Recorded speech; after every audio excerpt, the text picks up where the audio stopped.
Bonjour et bienvenue sur ce nouveau podcast consacré à mon expérience d'étudiant en chant lyrique au conservatoire. Pendant les quelques minutes que nous allons passer ensemble, je vous parlerai de la pièce que je travaille, ainsi que de mon ressenti, mes joies, mes peurs et mes craintes concernant cette pièce. Aujourd'hui, nous allons parler d'Eco ridente in cielo. Il s'agit du premier air de l'opéra Le Barbier de Séville.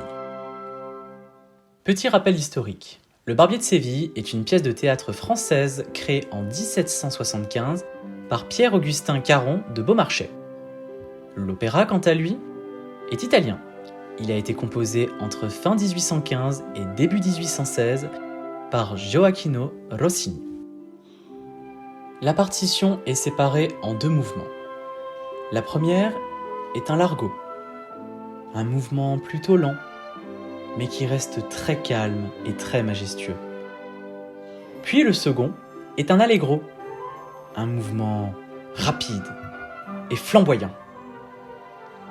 Si je devais faire une comparaison, je dirais que les mouvements de ce morceau reflètent le coucher de la lune et le lever du soleil. Passer de quelque chose de très calme et très doux à quelque chose de très énergique.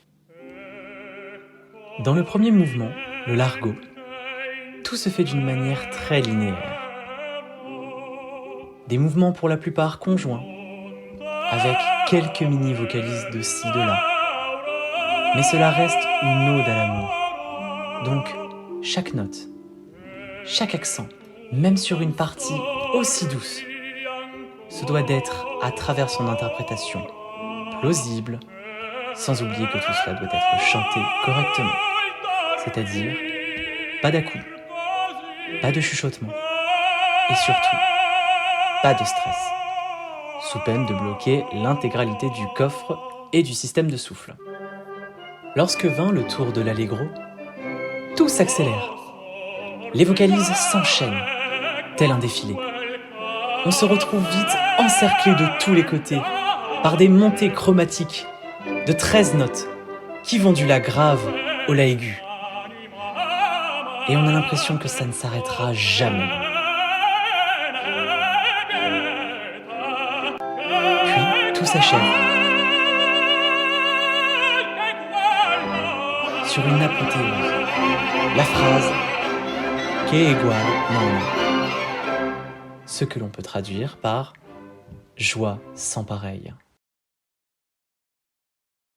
Lorsque mon professeur me donna la partition, la première chose que j'ai faite en rentrant chez moi a été d'écouter une version chantée sur YouTube. Et je peux vous dire que cela fut déjà ma première erreur. Voyez-vous, j'ai fait partie pendant longtemps des chanteurs qui utilisaient leur oreille musicale à tort et à travers. C'est-à-dire que je copiais musicalement tout ce que j'entendais, de l'intonation jusqu'à la prononciation, sans même essayer de déchiffrer la partition et de la comprendre. Et Dieu sait que je travaille encore dur aujourd'hui pour me défaire de cette vieille habitude.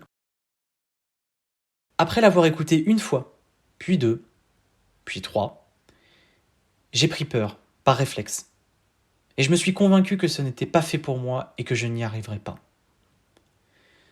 Pourtant, après quelques jours, je me suis quand même décidé à me mettre devant mon piano et à déchiffrer la partition. Et là, ça a été la révélation totale. À partir du moment où j'ai décidé de ne plus écouter que mon travail sur cette pièce, progressivement, je commençais à voir le bout du tunnel. Toutes ces montées et descentes chromatiques qui me semblaient complexes et infaisables me semblaient maintenant d'une facilité déconcertante. Quand j'étais concentré, évidemment. Sinon, ce serait pas drôle.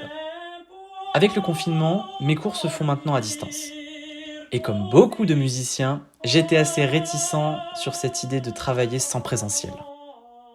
Pour preuve, au premier confinement, j'avais décidé de ne pas suivre les cours de cette manière. Mais aujourd'hui, je ne vois plus les choses de la sorte. Effectivement, partant du postulat qu'en ne travaillant pas le chant, je ne ferai que retarder mon obtention du diplôme, mais aussi retarder mon niveau en chant. Enfin bon, ce n'est pas le sujet. Mon professeur me demande d'envoyer chaque semaine un enregistrement de mon travail effectué. Et ce que je trouve incroyable, c'est qu'avec ce simple enregistrement, elle arrive à me dire exactement ce qui est bien et ce qui ne va pas. Et c'est dans ces moments-là que je me rends compte de la chance que j'ai. Ce qui me redonne tout de suite une envie plus forte de travailler. Étonnant, pas vrai? Pour conclure, je dirais simplement que travailler cette pièce a été un défi à relever, qui est toujours d'actualité à l'heure à laquelle je vous parle. Pendant des années, je me suis reposé sur mes acquis, qui en fin de compte ne sont plus si importants aujourd'hui. Je ne suis plus un choriste pouvant se cacher dans la foule.